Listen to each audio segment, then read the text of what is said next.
Bismillahirrahmanirrahim. Assalamualaikum warahmatullahi wabarakatuh. Oke, kembali lagi di channel saya ya.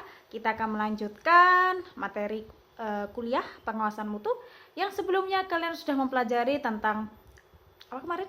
7 tools ya. 7 tools untuk quality control, dan kalian sudah mengerjakan ada 6 ya, ada 6 quality control yang sudah kalian selesai kerjakan. Sekarang kita akan membahas satu tools ya yang belum yang tersisa, yakni control chart.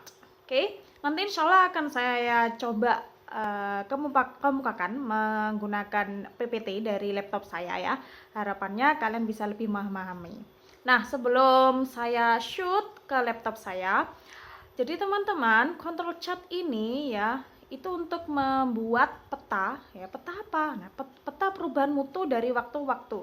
Makanya control chart ini akan kita bisa buat kalau kita melakukan sampling ya. Seperti yang sudah kalian kerjakan di tugas minggu kemarin, bahwasanya kita akan melakukan sampling. Misal nih, dalam satu hari kita mensampling ada 100 produk untuk kita cek ya berapa cacatnya gitu ya.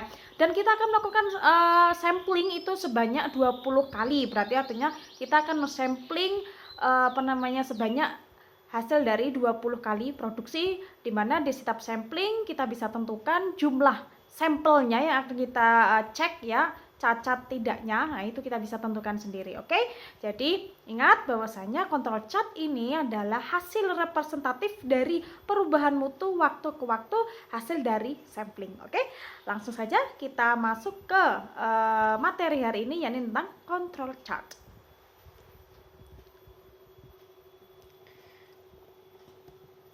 Oke, nah ini dia teman-teman yang akan kita bahas hari ini, yakni mengenai control chart. Nanti gambaran dari control chart itu adalah seperti ini teman-teman. Jadi kita akan membuat chart, ada garis vertikal, ada garis horizontal, kemudian nanti di dalam garis itu akan ada 3 line ya, atau 3 garis. Garis atas ini disebut dengan batas atas kontrol, atau bahasa Inggrisnya adalah upper control line, atau kita sebut dengan UCL. Kemudian yang tengah ini, garis lurus tengah ini adalah target, atau kita sebut dengan control line atau CL. Dan yang paling bawah ini adalah batas bawah kontrol, atau kita sebut dengan lower control line atau LCL. Nah, yang kamu lihat ini seperti grafik naik turun ini adalah data sampling. Nanti kita akan bahas selanjutnya. Seperti yang sudah saya jelaskan tadi, bahwasanya control chart ini adalah untuk mengetahui perubahan mutu dari waktu-waktu atau dari sampling ke sampling. Nah, yang tidak kita inginkan adalah ketika mensampling suatu produk, kemudian muncul seperti ini, data yang melebihi dari batas atas kontrol atau data yang di bawah dari batas bawah kontrol. Nah, data seperti ini artinya adalah terjadi out of control. Berarti ada suatu hasil sampling yang dia tidak sesuai dengan standar mutu ya, seperti ini. Oke, kurang lebih seperti ini ya nanti tampilannya. Nanti kita coba langsung aplikasikan teman-teman.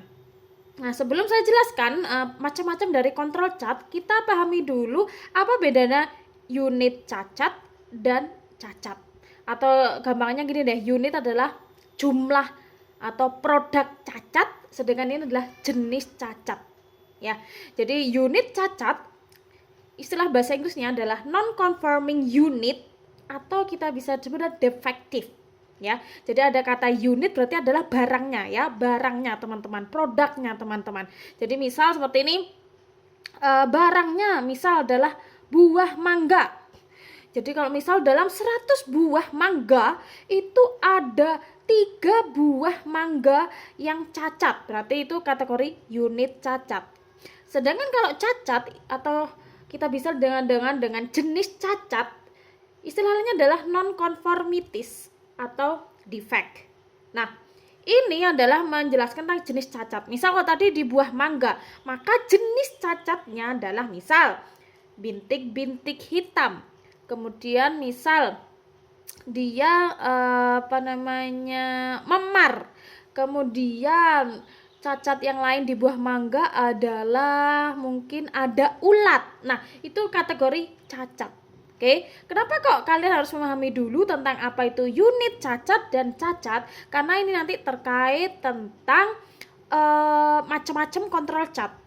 Oke, paham dia sampai sejauh ini teman-teman? Unit cacat adalah barangnya ya atau produknya. Sedangkan cacat adalah jenis cacatnya. Unit cacat disebut dengan defektif, cacat disebut dengan defect. Oke, sekarang kita masuk di macam-macam dari control chart. Control chart itu ada 4 teman-teman. Ada P chart, NP chart, C chart, dan yang terakhir adalah U chart. Oke, yang hari ini akan saya sampaikan cukup P chart saja. Nanti kalian coba pelajari sendiri dari PPT yang insya Allah akan saya share. Apa itu NP chart, C chart, dan U chart. Oke, ready untuk kita bahas tentang P chart ya teman-teman. Nah, sebelum saya fokus ke P chart, apa yang membedakan dari keempat chart ini? Kita cek. Ternyata kalau kita ingin menggunakan jenis P dan NP chart, itu berarti untuk menghitung apa teman-teman? Menghitung produk cacat. Ya, produk cacat. Sedangkan C dan U chart itu menghitung jenis cacat, jumlah jenis cacat ya. Jadi ini jenis cacat, ini produk yang cacat. Oke, sehingga kalau kita menggunakan P chart berarti kita nanti sampelnya adalah berupa jumlah produk cacat, jumlah produk yang cacat ya.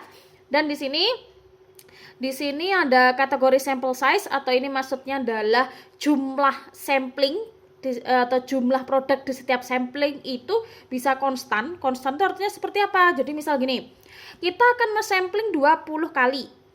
Di mana setiap kali sampling kita akan mengambil 100 produk. Berarti artinya dia kategori konstan. Beda lagi kalau yang bervariasi. Nah, kalau yang bervariasi ini artinya misal kita akan sampling 20 kali, di mana setiap samplingnya itu berbeda-beda jumlah sampling. Misal, sampling yang pertama kita mengambil jumlah produknya 100, kemudian besok harinya kita sampling lagi, yang kita sampling jumlah produknya misal 95. Nah, yang ketiga kalinya kita sampling jumlah produknya 110. Nah, itu berarti artinya variasi. Nah, untuk P chart ini kita bisa mengaplikasikan untuk jumlah sampel ya, bisa konstan atau bisa bervariasi. Oke, saya harap kalian paham untuk sejauh ini. Kemudian perbedaan yang berikutnya adalah tentang jumlah sampel tadi sudah. Nah, ini rumus nanti akan kita langsung skip saja untuk nanti kita langsung aplikasikan ya. Ini tadi yang sudah barusan kita pelajari, misalnya P chart untuk unit yang cacat atau produk yang cacat, NP chart untuk produk yang cacat, C atau U chart untuk jenis cacat pada produk. Oke, sekarang kita bahas untuk P chart ya. P chart. Oke, sekarang saya coba jelaskan. Jadi P chart ini bisa digunakan untuk sampel, ukuran sampel yang konstan dan bervariasi. Dan P chart ini adalah untuk menentukan pengendalian dari persen produk yang cacat. Ingat ya, persen. Nanti kita akan bahas bagaimana cara menghitung persen unit cacat. Kita selesaikan ini dulu, baru kita masuk ke aplikasi. Nah, ada rumusnya ya. Jadi kita harus menentukan central line. Masih ingat ya tadi ya, central line itu yang tengah-tengah. Kemudian UCL, upper central line itu yang atas, batas atas control, dan LCL atau lower control line, batas batas kontrol bawah ya. Nanti kita langsung saja akan masuk ke aplikasi.